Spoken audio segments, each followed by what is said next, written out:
Welcome to Writer Syndrome, podcast about writing from start to finish. This episode's topic, Pantsers versus Planners. I'm Russ Capasso, and joining me as always is Tim Letney. Tim, how the hell are you, and are you wearing pants right now? I am pantsing right now. Yeah, you are. I have not prepared. Very on theme for this week. So yeah, how about you? Are you plotting? Oh, I've plotted, I've planned. I'm wearing my planner pants. Yeah, I am flying by the seat of my pants. So I think this is a fun topic because as we've been working through our own projects, we've been talking for a very long time, and we are on probably it's safe to say, the opposite ends of the spectrum in terms of this, right? You are very much a pantser. I am very much a planner. Have you always just been a pantser with everything you've written? You know, I don't want to say that I take offense. I'm not.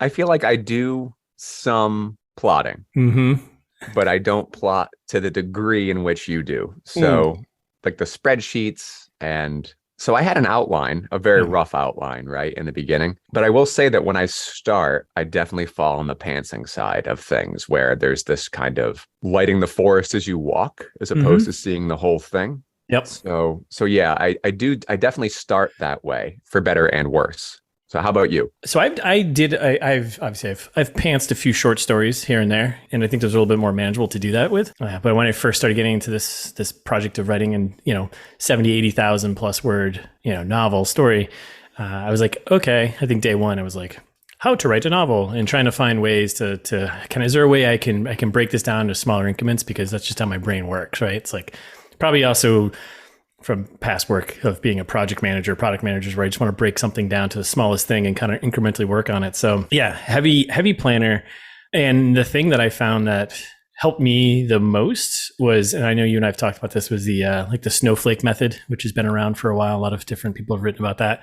And I love that because it was like this incremental progress where I could see. You give like a brief overview of what that is for those who aren't aware? Yeah, I mean, it's just like the snowflake rolling into a giant snowball type of situation, right? Where you start with basically a log line, like, whatever, what if, blah, blah, blah, or even a what if or something like that, right? You have a protagonist, stakes, inciting incident, little line, right? Just to kind of set your point, your waypoint, and what the story is about. And then you let that sit for like a week or so, and then you write like a one paragraph kind of summary of the entire story, right? And then you kind of give that a little bit of breathing room, and then from there you expand that out to like 3 paragraphs, and then you expand each paragraph into a page, and kind of getting really into specific beats within there. And then you start doing character profiles of your major characters, and you kind of just slowly build and build and build. And as you're progressing, you're going to start seeing changes, as your ideas start coming, you kind of start tweaking things that you did prior.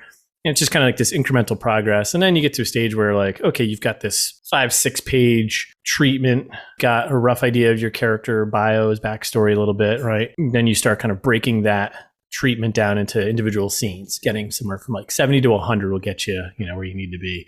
And it's just like, everything. And as you're progressing, like I said, you kind of go back and fix or change things that you weren't aligning earlier, or and the things that you're writing during this time period, are you using them in the piece, or is this just like framing background information? For the characters, or for... Yeah, for the characters and... Yeah, framing background, like some stuff I used throughout the story, but yeah, I mean, a lot of it will be, again, another rough description of who they are, then like a paragraph or a page of, I think it's like, do a page of that character's story from their, like the story from their perspective, they're from their POV, right? Secondary characters just do like a paragraph or something like that. And that kind of lights your way a little bit, at least for me. So so you sent that information along, right? Yeah. And I started. I know you did. I started, and I think I'd already had some words on the page. It was probably like 10 pages in or something. And it wasn't that it wasn't helpful for me. It's that I got so impatient with that process. Yeah. But I was like, where am I? I'm in a separate document somewhere that I was just biting at the bit to actually start writing. Yeah. I probably got about halfway through that. Yeah. Didn't use really any of that other than just for background information. And I'll say it was super helpful for starting to form characters for me, and even like some inciting incidents. And I think for my act one was very pantsed. Yeah. So much so that I'm like, it was a lot of problem solving, honestly, once I got to act 2 and act 3. Yeah. And that's where I'd say that I should have had a little more of a concrete outline because I had to do a lot of retrofitting in the edit that I'm actually still dealing with. Yeah. But I won't say that. I think I need a little bit of both. I need an outline, but I like the idea of having my characters who I come to know slowly, I think. And I don't know if that's right, but that's just my process. Like I start with an idea and they definitely are changing throughout their journey in ways that I'm not expecting, right? And I feel like having a broad frame allows them to have more of an organic character growth because I'm surprised. And I feel like if I'm surprised, well, there's a chance that the reader would be surprised. And some characters went up through these metamorphoses that I was not anticipating. And I think if I was very rigid with an outline, I don't know if that kind of organic change would have happened. So I can't even give advice because I'm not sure how successful it is, but at least it feels very organic to me, where if you're providing a very broad structure and you're giving them limited choices within it, allow them to make their lefts and their rights. And, you know, some turned into kind of antagonists in a way that I wasn't necessarily anticipating, which ended up really affecting the greater structure of the book. So, but I mean, you can hear it right now in my voice, right? Like there's some pants. I'm like pantsing, like, even though there's a structure, I'm allowing this kind of nihilistic freedom with these characters to make these choices that could really like fuck up the structure. Yeah. And I mean, I wouldn't say I would ever, I'm not advocating that the planning should get in the way of creativity and letting the story kind of go its routes. If so, you get to a point, like I came to that multiple times where I came to a point where I was like, this isn't right for where the character is going to go. Like they're going to go through kind of this route now, you know, at this point. So I don't think it's not like it's written in stone. At least that has been my approach. I'm sure there's people out there who have it down to a T and then this is it. And they crank out a story and they're done. I didn't want that because I also didn't know if this was the right thing for me, but it fit my personality in a way I like to approach things anyways. So it worked, but I tried to not let it get in the way of like where the story needed to go or where the characters needed to go. Which I'm feeling now because now I'm making a lot of adjustments in like the second and third acts because usually the second act is like the beast and you're not sure what's going to happen, right?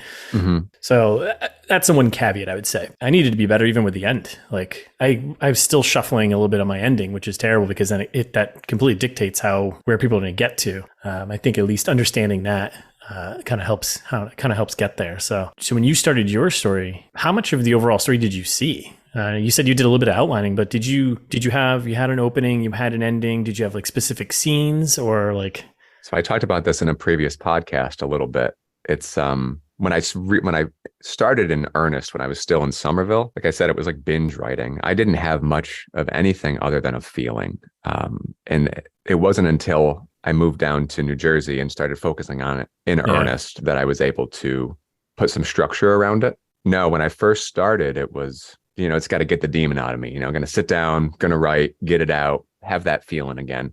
Yeah. But once I approached, I mean, I talked to you about it. I joked a whole bunch. All my characters end up under a bridge, you know, and trapped forever. They're trapped perpetually under that bridge. And they were trapped there for so long as these different groups meet because I didn't know where the hell to go, you know, and that was for a lack of planning. Yeah. And I really had to do it. Like, honestly, I just finished my third edit.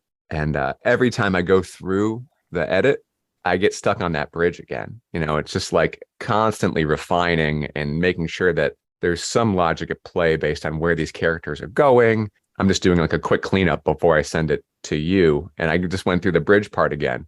And it's the first time that I didn't get stuck there. But that getting stuck under that bridge is very much a result of not planning. Yeah.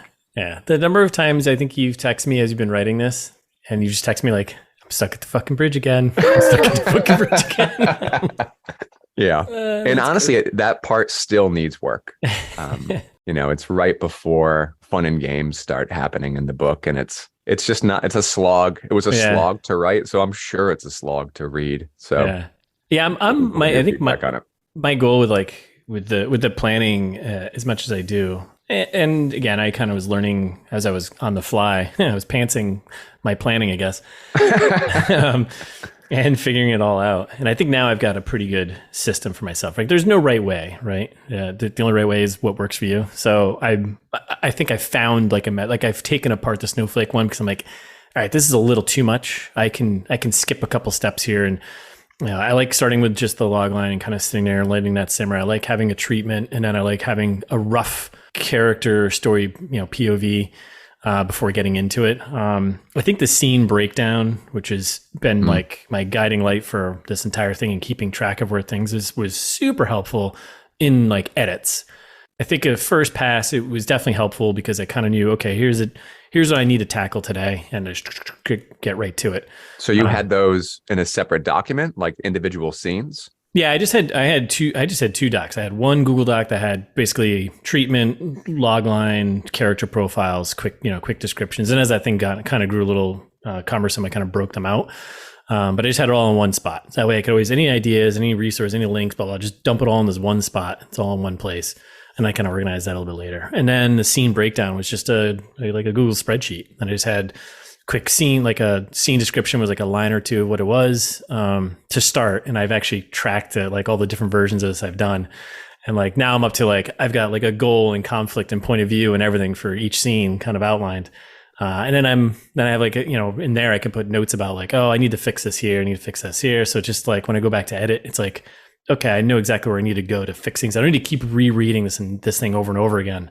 Just, fix these points, then do a full read through.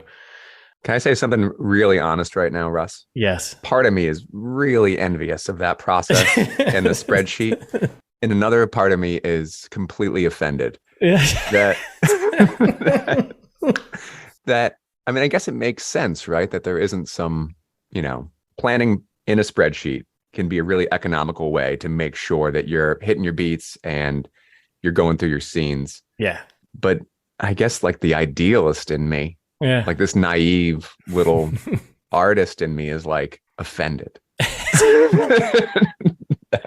That I'm like sucking the art out of storytelling? No, well, I mean, I guess that's the thing is that I don't want to say like it's being manufactured, like what's like like a supply line, an industrial line, but that very much is like if you look at stories and all the beats, which we should have a podcast about those beats, they all have them, So it's not some magical emotion that somebody has. It's really making sure that your story hits these satisfying beats that have been around for generations. Yeah. So I shouldn't be offended that you are making sure you're ticking these boxes and that you're going through a spreadsheet, because honestly, keeping it all in your head, or what I do, like writing it down sloppily on a piece of paper isn't the most effective or efficient way to go through this. Yeah. Just hoping you're hitting these beats, and I had this thing where further into the third act, a lot of my beats are like a little too condensed, honestly. And that could very well be for like a lack of planning. That might not have happened had I had more foresight, which I think your spreadsheet planning. I mean, I know spreadsheet planning that affords you. I know I've shared that thing with you before. I've just seen your face and you're like, Jesus Christ, you're ruining all of this. It's like two things too. It's also a bit overwhelming, right? Not for me though. Not for you. Not for me. For me, honestly, it is you. Yes, you can definitely get down the path of like you're spending more time planning and doing this sort of stuff than you're actually writing, which is not what you should end up doing, right?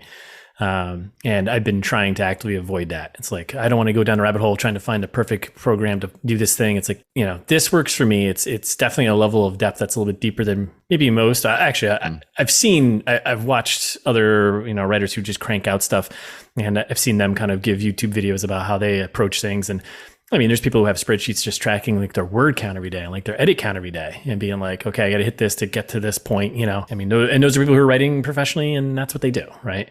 Mm-hmm. And that works for them. Obviously, then there's other people who don't need that and are writing professionally and doing just fine. So again, I think it just comes down to maybe the personality and what works for you. I mean, it seems like the planning, at least at a minimum, will keep you from going off on too much of a tangent. It feels like it could be a much more efficient way of writing. Yeah. Because not to say that you're not surprised, because I'm sure inside of that structure, you're surprised, but yep. Your whip isn't going to balloon out of nowhere because you can see where you're going and you can check it off. Yeah, I have a little bit more. There is a box I've placed things within, but like I said before, I don't want that box to not expand if it needs to, and I won't let that get in the way. And And I definitely I came across it in probably like the third draft I did, where I was like, okay, this is all going to change. And it did. And it's changed quite a bit. And I think that's totally fine. And I'm fine with it because it's like, okay, cool. Now I know, I can see exactly where this change is happening, and I know how it's going to affect everything going down. And then I can adjust that before I get into writing again. And now it's like, I've got a nice path where I can kind of motor, and, I get motivated to get to the next scene. So for me, that works out really well. I wonder if some of it comes to genre at all. I mean, I feel like if I was writing something like you're writing, which is much more of is espionage right, or is that not right? Is it? Yeah, it's a thriller. I would say like a nice thriller. Yeah. I mean, I probably couldn't pants that to the degree. Yeah. Unless I think it would maybe complicate editing a lot, where I'd have to be sprinkling things throughout to make sure it's all tied together. Yeah. And I mean, I'll say with like the horror book I'm writing, it's not very plot heavy. It's really just characters not making wonderful decisions from scene to scene. Right. Granted, I do think there needs to be some planning. It's not as intricate as a thriller, I think, needs to be, because there needs to be some kind of logic at play. Whereas through horror or sci-fi, there's maybe a little more surprise. And it's not so grounded in the real and in like institutions, right? I mean, you're using bureaucratic institutions and hacking and, even transit. There's like a lot of concrete scheduled bureaucracy that you're writing around. Yep. Whereas I have like heroin addicts stumbling under a bridge and getting stuck there for 10,000. Getting stuck there for too many scenes for an entire act too. It's helped in the genre I'm writing because there is like a lot of threads to keep track of. At least in my mind, there is in my simple brain. And it's helpful then because I can see where, okay, I know exactly where maybe there was a reveal or a twist or something's happened. And if it's not working, I can see it before I have to go digging through where I actually wrote it. And it's like, okay, I can see in chapter 32, scene, whatever, blah, blah, blah, someone reveals himself. And I was like, okay, did I do that correctly? Did I get to that point correctly for that character? Does it make sense? And if it doesn't, and it's helped with like beta reader feedback too, where they give me feedback and they're like, chapter, whatever. I'm like, okay, cool. I know exactly where that is. I can go right to it. And I can see like, did I not give enough? Did I not bleed enough to the reader to maybe potentially figure this out? To give them too much? So in that sense, it's helped me. But yeah, definitely keeping track of all the bureaucratic choices. So when you finished your first draft, and so we both read the Save the Cat, Beat Chief novels, right? And I read the one for screenwriting too, basically the same thing. And you did a retrofit Beachy for your Hey, spoiler alert. Doing that process though, because then what I'm getting to is also you and I because we're gonna hopefully work on a story together, and we did like kind of a little bit of planning. You indulged in my OCD for planning, and we just did through the beat sheet, right? Yeah. And did you find that useful in your process, in our process when we did it? And do you see yourself maybe using that for future stories before you get writing? Yes. Okay. So let me just back up to like when I was pantsing and I went through my first draft. So I had started reading Save the Cat, and then I started getting very, I think through writing, you have moments of self-doubt, seeing all of these beats and realizing, through the first act, I'd actually hit upon a lot of them, not all of them, but a lot of them. And I think there's this kind of natural flow of storytelling that we have as humans, that we naturally hit a lot of these beats anyway. But when I was reading the book, I started to get very overwhelmed because it was kind of taking away that organic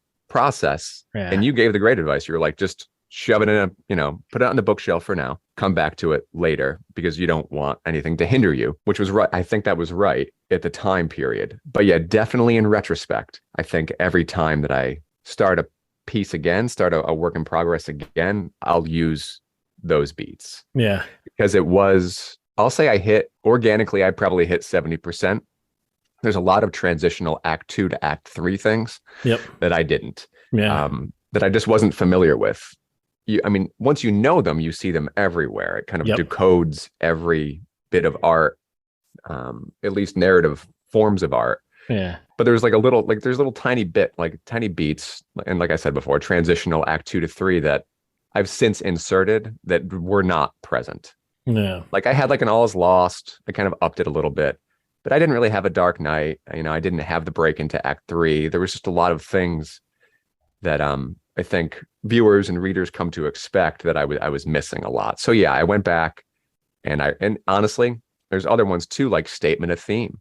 When I went through my first draft, I didn't have any statement of theme. Honestly, it probably wasn't until my third draft that I could finally like identify a character to give that little bit early on, and it came out relatively organically. But yeah, that was a missed one. So yeah, it was like filling in the blank or maybe color by number, like these things that I'd missed. So yeah, I'll say in retrospect, it would have been a lot more efficient and it would have saved me more time had I done that at first. But there's also a chance the story would look a lot different too, had I not done what I did. So, but it would have saved time. I know it would have saved time. Yeah, I think I was hoping that doing this, and I've learned so much going through this process of the snowflake method, and I definitely spent a lot of time just learning about storytelling over like the last year and a half, too, like reading every book I possibly can and reading the Save the Cat one, reading, obviously your hero's journey stuff and everything, everyone's version of these beats to follow and kind of planning before you get to writing. And I was hoping going through this process that it would have eliminated a lot of like the plot hole issues, but even at the end, I still have issues. I still have problems, and then maybe that's because I was kind of learning on the fly as I was doing it. But I think for future projects, I can see a nice kind of clear path for like this will help me eliminate a lot of those issues I may see at the end, because like the plot, that's something I should have fairly well tight. It's like characters and their decisions, sure, that can kind of change a bit, but I think again, coming back to like the stuff, writing a thriller, I kind of need to hit those moments a little bit cleaner than I think I did the first time. So Save the Cat helped me identify. I've always hated act threes. Yeah. In everything, especially in like Hollywood film. I just hate it. Like all mystery. I think a large contingent of audiences enjoys that kind of catharsis where everything's kind of faded. Yep. I loathe it. And Save the Cat allowed me to understand why I hate it. It was really difficult to write within those beats, which I think are, satisfying beats for large contingents of American audiences. I mean, I don't know, international audiences.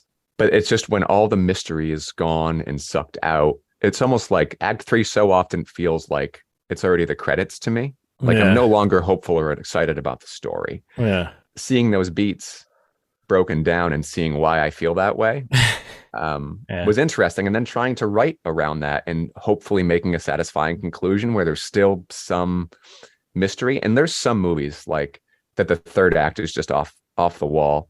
Yeah. And I love it, like Splice or something, or The Guest, where it still falls within those regular, I don't know how many beats are in the third act, but I don't know, probably 5 or 6. Yep. It still hits those beats, but it does something surprising. And I hope to do that. Whereas the beats in Act 1 and Act 2, it's like, it's the world building. It's the fun. Yeah. I mean, I guess it's probably why they call most of the beats in Act 2 like fun and games, right? Yeah, it's really where like the characters come into their own and they're not defeated. And, the solution isn't so visible and broadcast. So I love Act 1 and Act 2, and I've always just kind of had this inherent disdain for Act 3s. Yeah, I have a disdain for mine right now. It's still, and even all this planning, all these spreadsheets, and all this stuff, and I'm still like, I think because the drafts I've gone through, like I have let things breathe a bit and things change kind of organically. I'm like, oh, this actually feels a little bit more, this feels a little more intriguing to the story to get to the end here. Adds a little more tension. But it's kind of, I'm having this problem where I'm having a ripple effect where everything's now gathered up like all my ripples are a wave now at the bottom at Act 3. And it just feels, and I joked with you, it feels like a Scooby-Doo ending, where it's like, I just like pound through like the last 3 scenes and there's the killer, Yep. But that's just like a ripple effect of things I've changed in the previous acts to kind of fill in and have a little more, thriller, adventure, kind of action a bit to it. But now I'm like at this problem of like everything's just stacked at the bottom. And now I just feel like I'm ticking off boxes, and that's like my biggest thing I need to fix over the next week is. So do you feel like your ending is broadcast? Like if somebody read your book and went through all, Act 1, Act 2, could they predict what's going to happen in the third act, or is it still surprising? I mean, I hope not. I think it's still surprising, but I also don't think it's enough. Like a lot of beta reader feedback I got was that it was a little too left field. So that means, okay, I didn't trickle enough information, or I missed someone's point of view to kind of give reasoning for why this is happening. And there was a couple things that people called out. So what a delicate balance, right? Like you want to sprinkle enough information that it makes logical sense, but you don't want to completely broadcast it and make it feel like, well, why am I even reading this? Because I know what's going to happen. Yes. Which is often the feeling I have when we get to, act 3 and stuff. Yeah. And I'm at a point too where my ending, I'm not going to spoil it, but like the cause of all of this, the situation, I've kind of changed a bit. As I was writing this, I was like, I have ideas for other stories within this universe, but I need this thing to change because I don't want to go down this path because this answer I'm not into. So I changed that. I don't necessarily need to call it all out and wrap that up in this book. I mean, it's going to have a conclusion. Trust me, because there's nothing more that drives me nuts in a book that doesn't have a goddamn conclusion in some shape or form. You can leave an open thread, but have the story end. But yeah, I think. But again, coming back to the planning, I can see those points where I can trickle more information. It's like, oh, okay, I know scenes and characters' point of views where I can go back to and provide a little more information to kind of let that end breathe a bit and, have that opportunity for the reader to kind of, is this the situation? Is this the bad guy really? Or, kind of have that kind of tug. So, yeah. So my ending was always my ending from the very beginning, which is interesting. We talk about pantsing and planning, but I did have these really big spotlight moments in my head. Mm-hmm. So when I had my first outline, which I did, right? But you would laugh at it and crumple it and burn it. Measly outline. Over the ocean. Look at this measly outline. What is that, pencil? It just says beginning, middle, end. It's not an outline. Keep that in your head. Yeah, I don't know. I had this like really gennaro middle school paper outline, but with the handwriting of an elementary school boy. But my intro, my inciting incident, and like my finale they've been pretty static. Yeah. Throughout. Getting there has been a challenge. That bridge difficult. But yeah, but I still think surprising, I hope. Yeah. But I've definitely gone through that's the other bit, right? On top of all the planning, these drafts and being able to, use an app like Scrivener, and then even like having an outline inside of, Google Docs, but being able to go and see your work as a whole and knowing where you need to sprinkle things in. Like I've added so much connective tissue through these scenes that wasn't present during the first draft. Yeah. I'm not quite sure if that's a result of not planning enough or if that's just the organic process of writing where you need to just add these sinews to make sure these threads that are connecting, whether it's little totems, that come back in the second and third act or things that are said that are recalled to or actions. Because I'll tell you, like when I'm reading a lot of that nuance, it seems magical. It's like, oh my God, how could you have possibly planned these little intricacies? Yeah. So it makes me feel like a lot of that story, a lot of those little bits are found in the edit. Yeah. And I don't know if they can be found in an outline per se. I think that's maybe the organic piece where things are tied together. Yeah. Unless obviously there's people that are smarter than me that have more foresight than me. You're one of them. That could don't know about that. But if you're planning, in a spreadsheet, you could very much have that in the forefront. You not finding that story or finding those pieces in the edit, you could very much see those in advance because you're able to see your whole story in one place before the damn thing's done. Yeah. I couldn't see it really. I couldn't see it until it was done. And that Scrivener popped out with that outline. And I was like, oh, there's my story. I'm going to jump around. You had that ability to jump around before you finished, right? I did. I don't know if it helped because I didn't know what I was doing. So even then I had this thing, and now I do. Now at least for me, I know, yes, that's where I'd like to be, where I could see those things, like you said, fully outlined, and I can jump to where I need to and have that before I get into actually writing. Because once I get into the writing, I just want to write. I want to write that. I want to get through the conflict that's in my head that's there that I think needs to be done for this. And what are the goals here? So there was moments where I have characters return to certain scenes, and I have one of my mains. She has like a stuffed animal, but it wasn't until the first edit, that I realized that could be like an important totem, for her. Yeah. But I didn't see that until I started editing. But now when you're editing, you're dealing with 90 to 100K, really hard to wrap your brain around that. But if you're making it into these digestible packets inside of a spreadsheet, I could see how I think you're starting to to win me over. Am I pulling you to the dark side? Well, it's interesting you say that, because I had the same thing where I came across a couple of things that I don't think I was consciously doing, but I kept referencing something, throughout the story that tied two characters together. Like you said, like a totem, right? In mine, it's a baseball, right? Yeah. And it wasn't to the end, after like, what am I, fourth draft, or however many drafts you want to call it, revisions, whatever. Then I was like, oh, wait a second.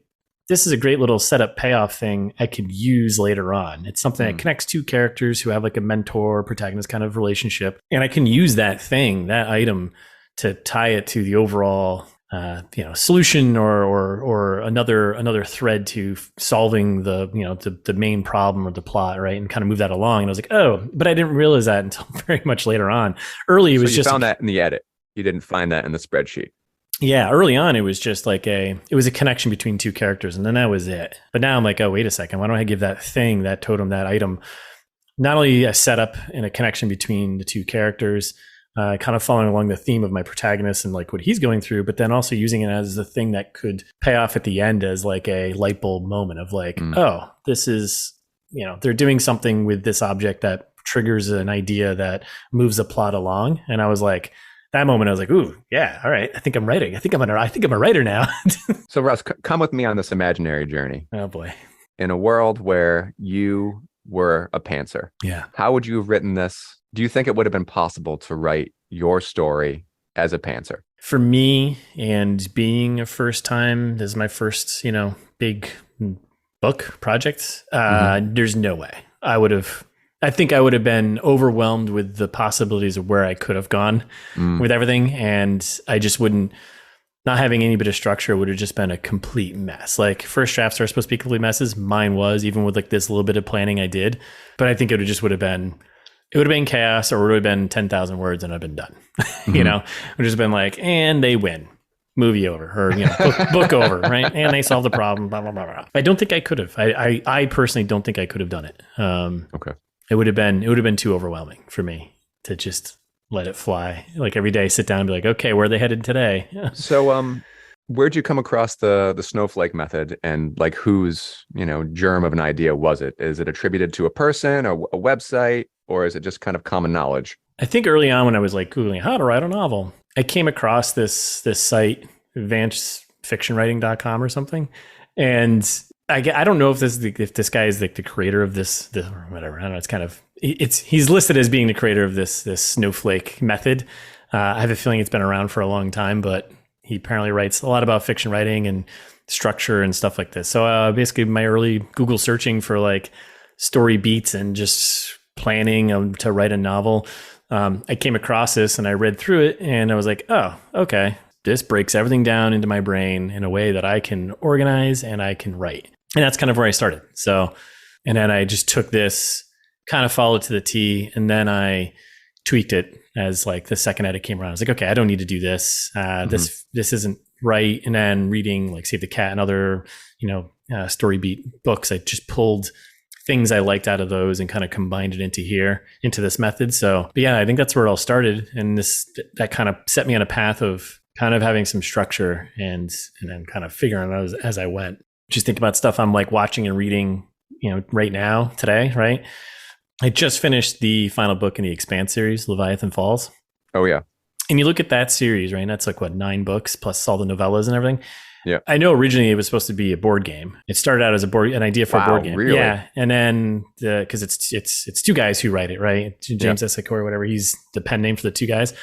One guy had planned this whole thing out as a board game, all this intricate, plotting and storytelling, but as a board game. And I guess his friend or partner, writing partner or whatever, was like, you should just turn this into a novel series. So it's kind of interesting. You look at something like that, and coming back to you were saying earlier about how genre may impact the way you pre-plan before you start writing. And you look at something like that's 9 books long. It's got all these characters coming and going, kind of these crazy plots and subplots that thread through.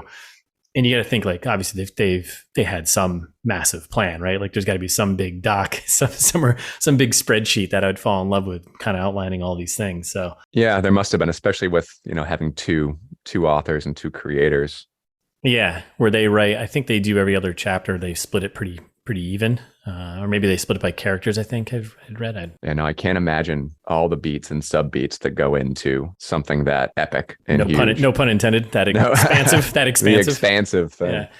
So it's gonna be interesting because like now you and I, hopefully this year or at some point, maybe early next year, we're going to start writing something together, right? And I think we've already discussed how we're going to approach this, because I'm going to take one storyline and you're taking a separate storyline. They're going to converge at some point. I mean, you're already bringing me over. We've already worked out the beats. I know. I got in advance. That was a fun process, I have to say. That was probably one of the most fun things I've done, like creative processes, because it was just like, yeah, let's just kind of spitball ideas of what's going to happen here. Oh, your character is going to go this way. And then we have to kind of come up with a point of where they converge.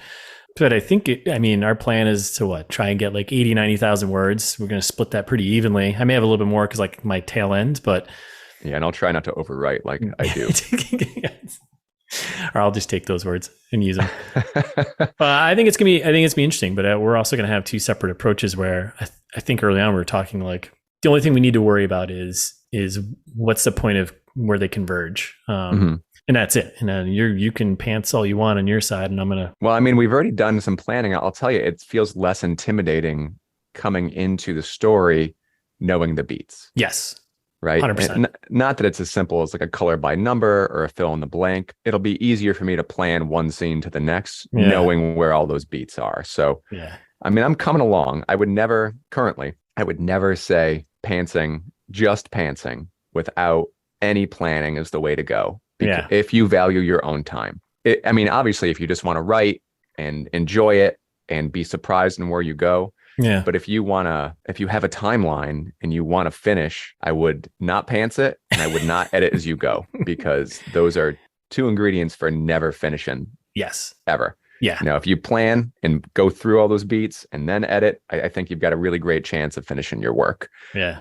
Anything you can do to put a border around it, I think, while maintaining creativity. If that's a spreadsheet, cringe, or if that's an outline. You love my spreadsheets. I know you do. No, I do. I think I'm a little jealous, honestly. I mean, I really couldn't do the snowflake method. I tried. And I'll tell you, the character bits, those helped. Yeah. I think they changed. That method allowed me to describe my characters, describe some scenes as it kept going and going and going. Yeah. I guess as that snowflake kept rolling down the hill, it turned me off. I just wasn't ready for that like amount of planning. Yeah. Yeah. So I just closed the document and then I jumped in, for better and worse. We'll see. But I think the most important thing you touched on, and the one thing I think we can both agree on as the planner and the pantser, right? Is it before going in, at least seeing your end. And seeing your beginning, seeing your opening scene, and seeing where you want to end up. Because if you don't have an ending, like you're gonna be completely lost. Like I'm lost. I mean, I had an ending and then I changed it, but it's like having that. Honestly, like I'd go one further and say, even from the perspective of a pantser, go in knowing your beats. Don't be 100% tied to them. And if your characters are changing or you want something organically to happen, don't feel limited by the structure, but I think it will pay dividends if you go in knowing each of your beats, really. And allowing organic character choices and movement to happen. But I wished I did in retrospect, because once I had it down, it was easier. It was just easier, because I did start to add them from my second draft on. I started plotting more consistently from Act 2 to Act 3. Yes. But I was not using all of the beats. Yes. At that time period. Yeah, because you got through your first draft and then you read the book, finished reading the book. Remember, you started halfway through the book and then you're like, this is too much. I fucking panicked. Yeah. Yeah. And then I think around the second draft, you kind of, okay, let me plot this out a bit more. So, yeah. So, is there anything else any other thoughts or final comments? I'd recommend having your beats down and at the not minimum. Using a spreadsheet. don't not look at me like that. Or, have a spreadsheet and feel the comfort when you go to bed that you know you're going to go tomorrow morning. So, or, just get off that bus and walk in a direction and see what you find. Oh no, that's so dangerous. That's so dangerous. There might be train tracks right there. Don't do that. It could be. It's good. Story to tell. That's good conflict. So that's our episode. Thanks for listening, everyone. We hope you enjoyed this episode's topic about pantsers and planners. If you have a topic you want to hear about, you can send us an email at chat@writerssyndrome.com. You can hit us up on Twitter at writer_syndrome. Otherwise, you can head over to writersyndrome.com for all of our episodes, all 2 of them now. 3 now. And other information. We'll probably start providing links over there for some of the things we're talking about. Join us next time. Next episode, we'll be discussing story beats. We're going to kind of get into a little more specific beats that we've used and kind of talk through them and how they've helped us or maybe not helped us. So yeah, until next time, keep writing.